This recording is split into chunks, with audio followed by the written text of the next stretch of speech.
நிலைப்பாடு போட்டிருக்காரு. அவன் சும்மா உட்கார்ந்துகிட்டு இருக்காரு. அவரை பார்த்த பொழுது எங்களுக்கு சட்டமன்றத்தில் ஒரு பயந்த சுபாவத்தோடு, ஒரு அச்சத்தோடு, அச்ச உணர்வோடு உட்கார்ந்திருப்பதை போன்ற ஒரு தோற்றம் தான் எங்களுக்கு தோன்றியது. வெளியே வந்து அவர் பேசிய அந்த தைரியமான பேச்சுக்கள் சினிமா வசனங்களாகவும், சட்டமன்றத்துக்குள்ளே அவர் அமர்ந்திருந்தது மிகவும் ஒரு அச்ச உணர்வோடு, ஒரு பயங்கலந்த உணர்வோடு இருப்பதாகத்தான் எங்களுக்கு தோன்றியது. அதிமுக ஆட்சி அமைக்கிறது திமுக சப்போர்ட் பண்ணுச்சு அப்படின்னு மறைமுக ஒரு குற்றச்சாட்டு சொல்றாங்கல்ல. நிச்சயமாக கிடையாது. நாங்கள் அப்படி ஒரு முடிவை எடுக்கவே மாட்டோம். எங்களுக்கு எந்த ஒரு தரம் இல்லை, 2 தரம் ஆட்சியை இழந்தவர்கள். திராவிட முன்னேற்ற கழகம் ஆட்சியில் இருந்த பொழுது 1976 ஆட்சியை இழந்திருக்கிறோம், 1990 ஆட்சியை இழந்திருக்கிறோம். அதனால எங்களுக்கு பதவி ஆசை கிடையாது. எங்களுக்கு கொள்கை தான் முக்கியம். பதவி ஆசை திராவிட முன்னேற்ற கழகத்துக்கு கிடையாது. எங்கள் கொள்கைப்படி தான் நாங்கள் நடப்போம். பதவிக்காக நாங்கள் எந்த காம்ப்ரமைஸுக்கும் போக மாட்டோம், சமரசத்துக்கு போக மாட்டோம். அதாவது ஒரு இயக்கத்திற்கு ஏ ஃபார்ம் பி ஃபார்ம் இதை யார் கையெழுத்து போட்டு கொடுக்குறாங்களோ அவங்க தான் கட்சியினுடைய அங்கீகரிக்கப்பட்ட தலைவர்.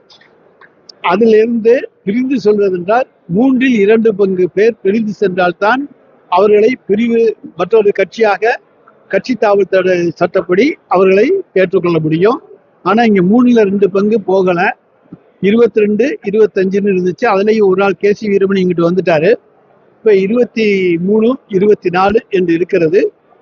ஸ்பீக்கர் வந்து இதுல வந்து நல்ல முடிவு எடுக்கவில்லை என்று சொன்னாலும் எடப்பாடி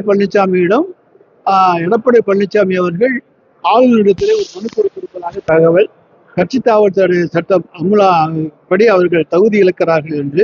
எனவே அதை பற்றி அவர்கள் தான் முடிவு செய்வார்கள். நாங்கள் இது எந்த விதமான குறுக்கீடும் எங்களுக்கு கிடையாது. எங்க கட்சிக்கு எந்த கருத்தும் கிடையாது. அது இனிமே ஆளுநர் கையில் இருக்கு. அவங்களுக்கு பதவி பிரமாணம் செய்து வைக்கிறதா இல்லையாங்கிறதெல்லாம் அங்கதான் இருக்கு. கட்சி தாவல் தடை சட்டம் பாயுமா என்பது அங்கே இருக்கிறது. ஆனால் நம்முடைய அரசியலமைப்பு சட்டப்படி 2/3 நபர்கள் ஒரு கட்சியை பிரிந்து செல்லவில்லை என்று சொன்னால் கட்சி தாவல் சட்டப்படி அவர்கள் பதவி இழக்கக்கூடிய சூழ்நிலை உருவாகும். அதே போல அதிமுக என்பது எதிர்கட்சி. அதிலே ஒரு குறிப்பிட்ட ஒரு பிரிவினரை சந்திக்க முதலமைச்சர் செல்கிறார். முதலமைச்சர் செல்கிற பொழுது முன்னாலேயே ஒரு சோபா போகிறது. யானை வரும் பின்னே மணி ஓசை கேட்கும் முன்னே என்பார்கள். அதே போல சோபா வரும் முன்னே முதலமைச்சர் வருவார் பின்னே என்கிற கதையாக இன்றைக்கு தமிழ்நாடு மாறி இருக்கிறது. எனவே அந்த சோபா கலாச்சாரம் முடிவுக்கு வர வேண்டும். சோபாவில் என்ன கொண்டு போனார்கள் என்பதை புஷ்பா படத்தை உதாரணம் காட்டியே எங்களுடைய சட்டமன்ற எதிர்க்கட்சி தலைவர் மாண்புமிகு உதயநிதி ஸ்டாலின் அருமையாக பேசியிருக்கிறார்.